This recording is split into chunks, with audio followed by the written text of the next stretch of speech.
आज के इस डीप डाइव में हम फाइनेंशियल मार्केट के एक ऐसे विषय पर बात करने वाले हैं जिससे लेकर लोगों में सबसे ज्यादा उत्सुकता होती है। और शायद सबसे ज्यादा गलत फहमियां भी। बिल्कुल। आज के हमारे विश्लेषण का आधार है the Indian options trading blueprint, beginner to pro.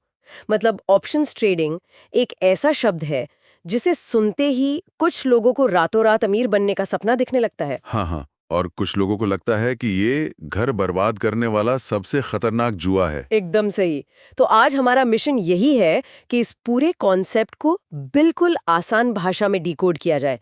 मतलब क्या ये सच में एक कसीनो है या फिर एक बहुत ही पावरफुल टूल जिसे लोग बिना समझे इस्तेमाल कर रहे हैं? देखिए, ये सवाल बहुत ही वाजिब है। और आज जिस ब्लूप्रिंट का हम विश्लेषण कर रहे हैं ना, उसकी सबसे बेहतरीन बात यही है कि वो किसी को किसी भी भ्रम में नहीं रखता। हम्म। ऑप्शंस अपने आप में कोई जादुई छड़ी नहीं है और ना ही कोई टाइम बॉम्ब। खतरा ऑप्शंस में नहीं है, खतरा उस अज्ञानता में है जिसके साथ 90% लोग इस बाजार में उतरते हैं। सही बात है। मतलब बिना सीखे अगर कोई हवाई जहाज उड़ाने की कोशिश करेगा तो क्रैश होना तो तय है ना। उसे हवाई जहाज का दोष नहीं कहा जा सकता। हाँ, लेकिन लेकिन एक बात बताइए, जब कोई इंसान स्क्रीन के सामने बैठकर सिर्फ ये अनुमान लगा रहा है कि अगले 1 घंटे में निफ्टी या कोई पर्टिकुलर शेयर ऊपर जाएगा या नीचे, हम्म। और उस पर पैसे लगा रहा है, हम्म। तो ईमानदारी से कहूं तो ये कैसीनो में लाल या काले रंग पर दाव लगाने जैसा ही तो लगता है ना। इसे जुआ क्यों ना कहा जाए? ये एक बहुत ही शानदार ऑब्जर्वेशन है और शुरुआत करने वाले ज्यादातर लोगों को ऐसा ही लगता है। लेकिन कैसीनो और एक प्रोफेशनल ट्रेडिंग सिस्टम में एक बहुत बड़ा फर्क होता है। अच्छा। और वो फर्क है एज का, मतलब बढ़त, और प्रोबेबिलिटी का।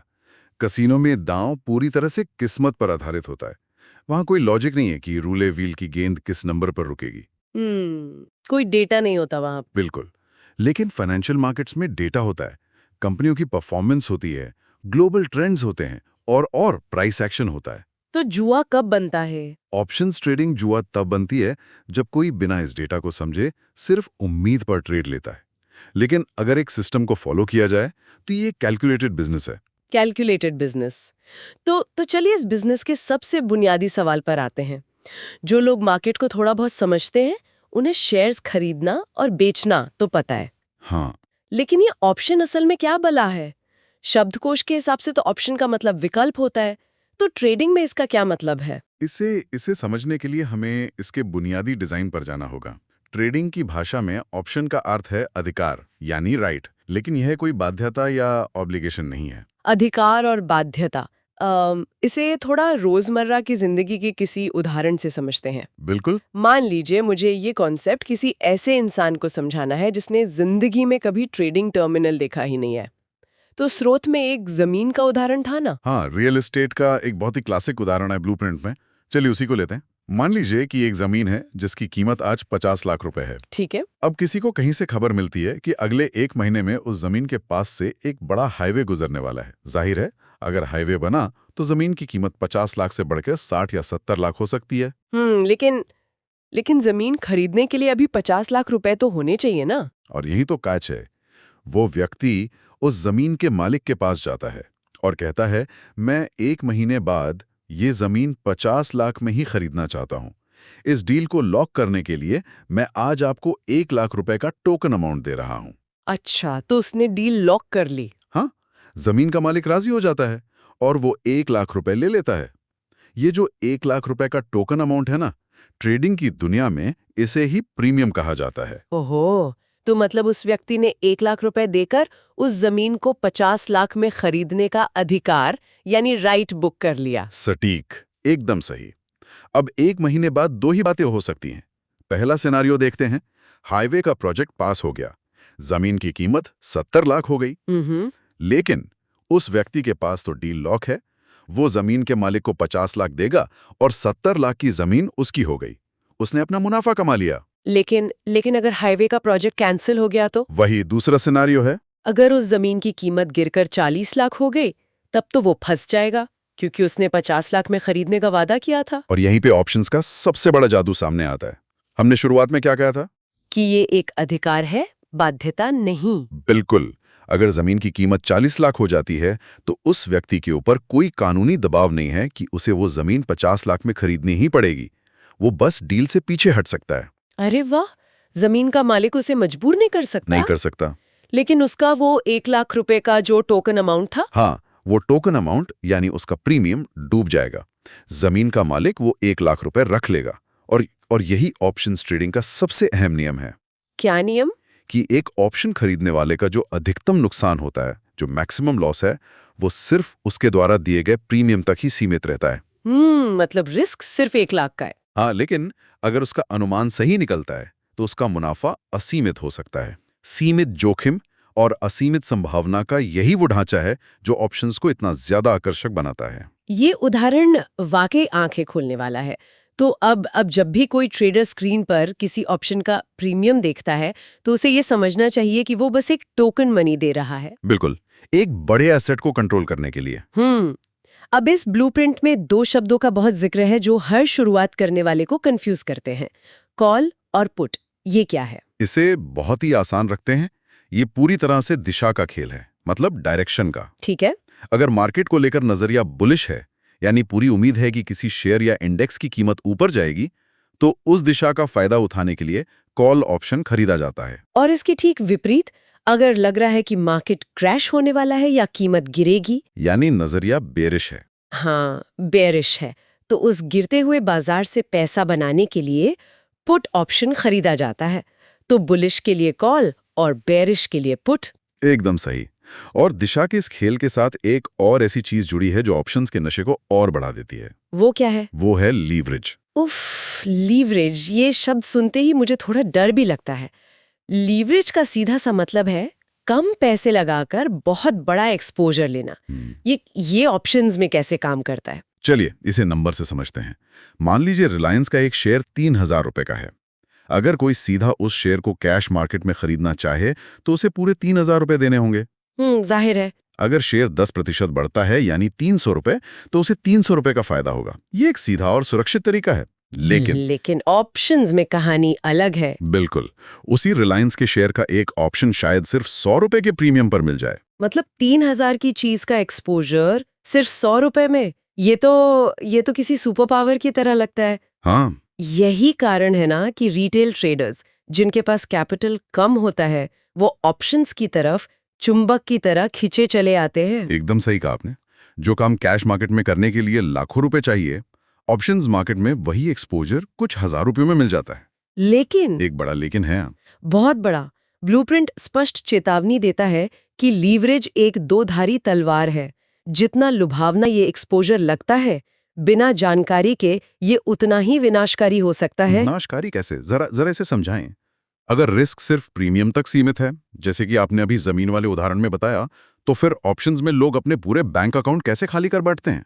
क्योंकि लोग उस 100 रुपए के प्रीमियम की ताकत को गलत तरीके से इस्तेमाल करते हैं। कैसे? देखिए, अगर कैश मार्केट में रिलायंस का शेयर 5% गिरता है, तो इन्वेस्टर के पोर्टफोलियो के वैल्यू सिर्फ 5% कम होती है। वो इंतजार कर सकता है। हाँ, शेयर तो उसके पास ही है। लेकिन अगर किसी ने ऑप्शन खरीदा है और शेयर उसके अनुमान के विपरीत दिशा में चला गया, तो उसका वो 100 रुपए का प्रीमियम घटकर 10 रुपए या सीधा 0 भी हो सकता है। बाप रे, सीधा 90 से 100% का नुकसान। बिल्कुल। और चूंकि लोग लीवरेज के लालच में अपनी पूरी पूंजी, अपना पूरा कैपिटल ऑप्शंस में लगा देते हैं, तो उनका पूरा अकाउंट एक ही झटके में साफ हो जाता है। और शायद यही कारण है कि इस ब्लूप्रिंट में शुरुआती ट्रेडर्स की 5 सबसे बड़ी गलतियों पर इतना जोर दिया गया है। हाँ, वो बहुत जरूरी हिस्सा है। ये गलतियां सुनकर ऐसा लगता है जैसे ये हर उस इंसान की कहानी है जिसने मार्केट में पहली बार कदम रखा है। चलिए इन्हें थोड़ा गहराई से डिकोड करते हैं। पहली गलती जो ऑथर ने बताई है, बिना किसी लॉजिक के दिशा का अनुमान लगाना, डायरेक्शन गेसिंग। हाँ, इसे होप ट्रेडिंग भी कहते हैं। Hope trading. नए लोग अक्सर चार्ट पर एक बड़ी हरी कैंडल देखते हैं और सोचते हैं, अरे मार्केट भाग रहा है, जल्दी से कॉल ले लो। हाँ, या लाल कैंडल देखते ही पुट खरीद लेते हैं। बिल्कुल। इसके पीछे कोई सपोर्ट, रेजिस्टेंस या डेटा का विश्लेषण नहीं होता। जब कोई बिना लॉजिक के दिशा चुन रहा है, तब वो सच में गैम्बलिंग कर रहा है। दूसरी बड़ी गलती है हद से ज्यादा लीवरेज का इस्तेमाल करना, ओवर लीवरेज, जिसकी हमने अभी बात की।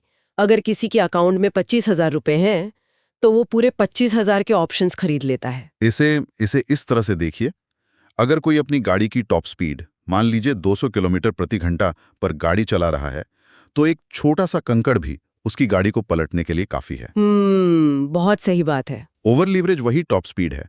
मार्केट का एक छोटा सा विपरीत मूवमेंट पूरे कैपिटल को खत्म कर देता है। तीसरी गलती जिसने मुझे सबसे ज्यादा सोचने पर मजबूर किया, वो है बिना स्टॉप लॉस के काम करना। स्टॉप लॉस यानी नुकसान तय करने की सीमा।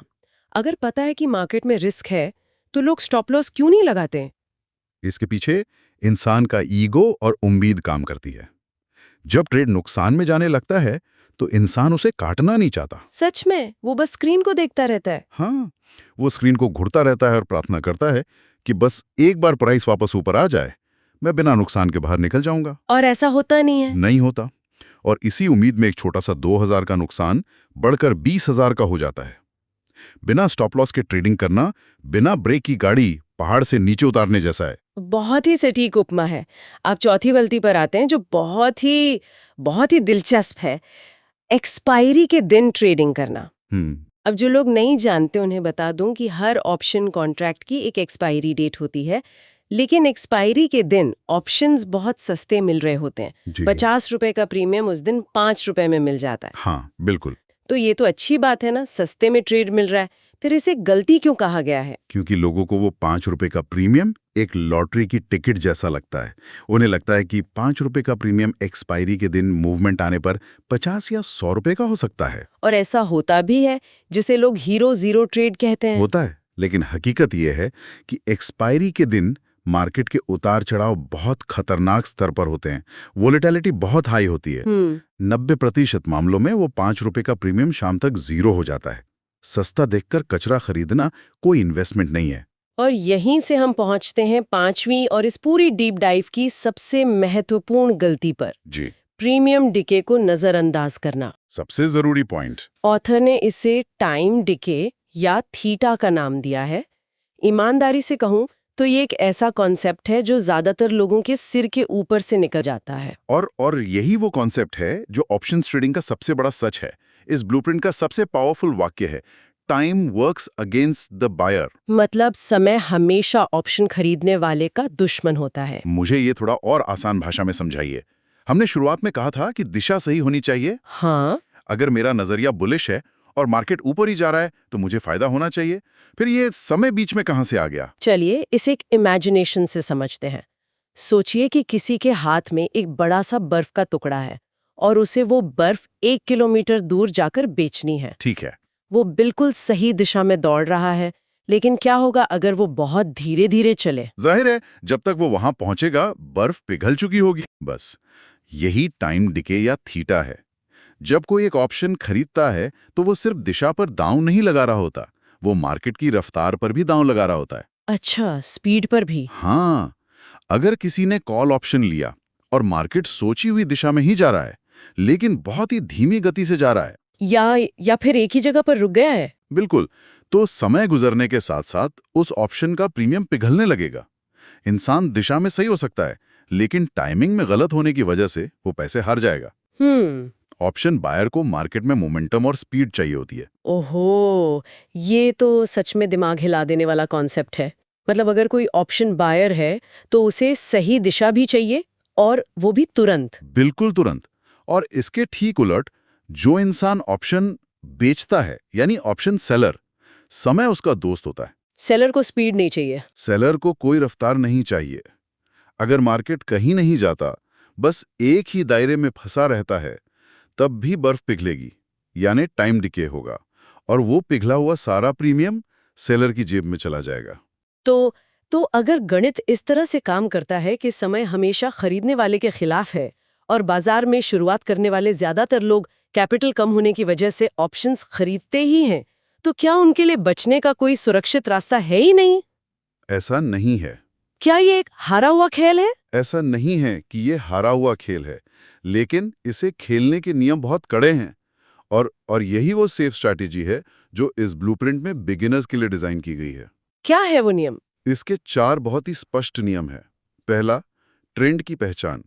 बाजार जिस दिशा में तेजी से बह रहा है, सिर्फ उसी दिशा में ट्रेड लेना चाहिए।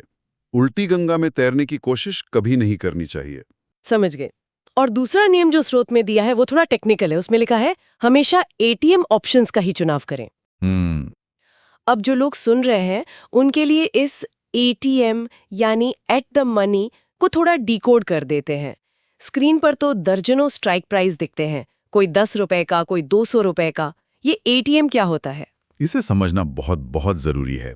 मान लीजिए निफ्टी अभी 22,000 के स्तर पर चल रहा है। ठीक है।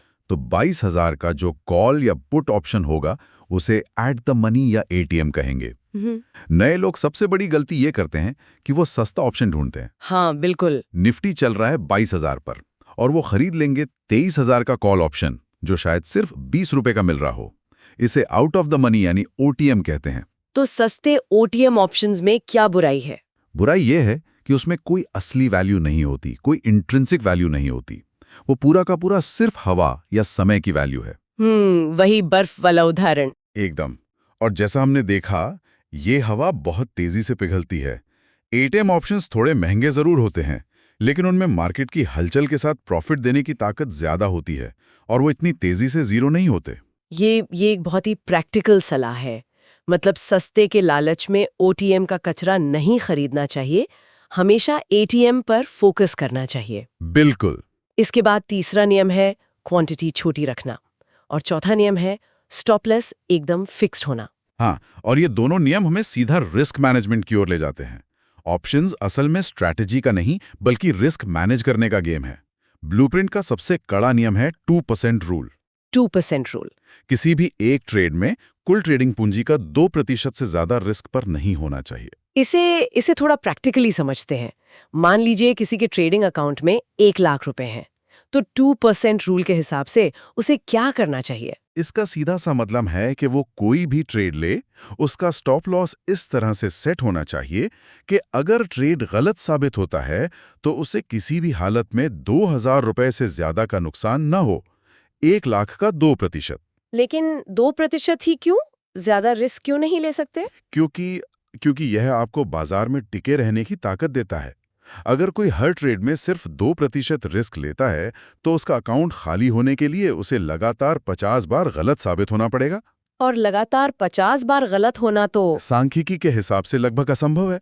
लेकिन अगर कोई एक ही ट्रेड में अपनी आधी पूंजी लगा देता है, जिसे ऑथर ऑल इन जाना कहते हैं, तो बस 2 खराब ट्रेड्स और गेम ओवर। Game over.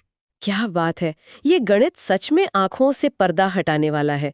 लेकिन एक इंसान जो लगातार 2 बार नुकसान खा चुका है, उसका दिमाग इस गणित को नहीं समझता।